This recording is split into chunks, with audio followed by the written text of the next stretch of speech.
great to have Benji Gecy of Beaufort Mortgage joining us at a very interesting time in the mortgage market. I've known you for a couple of years now, and we have watched the roller coaster roll. Which way is it heading right now? Well, who knows which way we're going, Bob, and it's nice to meet you. Yeah. It's great to have Betsy and Jasper, but finally nice to see you here on the show. Sure. But mortgage rates have a lot of ups and downs, and we published the rate chart again with Freddie Mac, and as you can see, the last 30 days we've been about pretty level with the rates.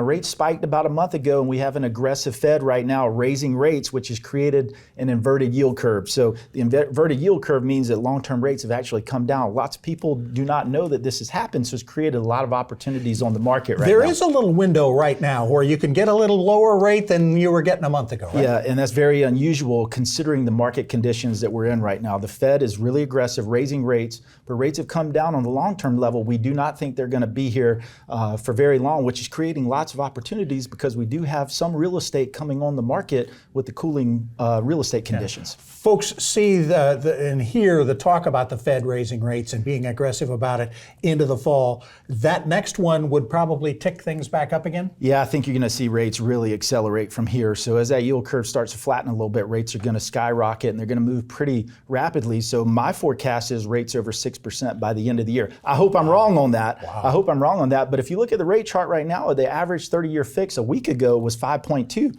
Beaufort Lending, we're at 4.8 on that. And then the 15-year average is 4.5. We're at 3.8. So there's some really good opportunities out there available. You know, people who are looking to buy a house right now, and they hear that number of under 5, and even better at a 15-year. The 15-year and the variables are coming back a little bit now, aren't they, because of the increase in the 30s? Yeah, the 15-year is definitely the best rate on the board and the best opportunity for you. The VA loans are very low as well, low 4s on the VA 30-year fix. So if you're a veteran, you have lots of opportunities right now with cooling real estate conditions. Considering where rates should be or where they might go, this is a great opportunity right now, Bob. How much are is the market cooling? You see it on the other end of it from the realtors.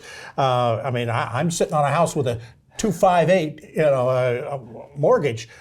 I don't want to put it on the market because I don't want to lose that rate. Millions of Americans are in the same boat as you. They have a once-in-a-lifetime opportunity of a rate. They really don't want to sell their home if they don't have to. So I think that's why you're seeing less homes on the market. But we are starting to see a little more inventory come onto the market, which is helping the buyers out there get a little more flexibility and availability. So with the cooling real estate conditions and the rates still being somewhat attractive, now's a good opportunity because we do think that the rates are going to start rising from here. So pay attention to that. How critical are pre-approvals now? Do you still need to get pre-approved? Well, pre-approval is very important right now because you want to get that out of the way because if rates start accelerating, you have to fulfill that 30-day or 45-day lock. And the longer your lock is, the more expensive the rate is or the higher the rate is. So get pre-approved right now. I encourage everybody to work with a mortgage broker. Sure. Mortgage brokers have the most flexibility and they're motivated to close your loan the fastest. And we're going to fight to get you the lowest rate. So that's really important. And to get pre-approved, you need a good credit score, don't you? I mean, are people paying as close attention to that as they should be? Yeah, the lowest rates are going to yield the highest credit scores, or the highest credit score is going to yield the lowest rates. So know what your credit score is before you go and apply,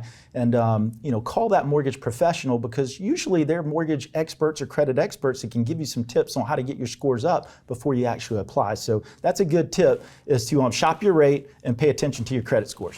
What's a thing you keep in your back pocket that is a great piece of advice for somebody trying to improve their credit score? What's the one thing that's... Well, pay your bills on time. Pay your bills. That's really the most important thing, isn't it? And obviously pay them off. Pay them down. Do not pay them off. Okay. Pay your revolving debts down to less than 20% before you apply, and do that several weeks in advance. That's going to yield you the highest scores possible. So if you got a $5,000 credit limit, try to get that $1,000 or below. $500 credit limit, $100 or below. Okay, so that's a good little thing to keep track of. Do not pay them off. Pay them down to 10% or 20% balance. Because the credit people do like to see you have a little bit of credit out there, right? Open and active trade lines is what they're looking for. If it's zero balance, it's not open and active. All right, Benji, thanks so much. This is terrific. Again, Benji Gecy of Beaufort Mortgage. It's Beaufort.mortgage. You can find him online, and he'll get you some numbers. We want to thank everybody who's been on the show today for making us just a little bit smarter, and we want to thank you, of course, for watching us here on the WHHI Daily News. If you missed anything at all, we'll be back in 90 minutes.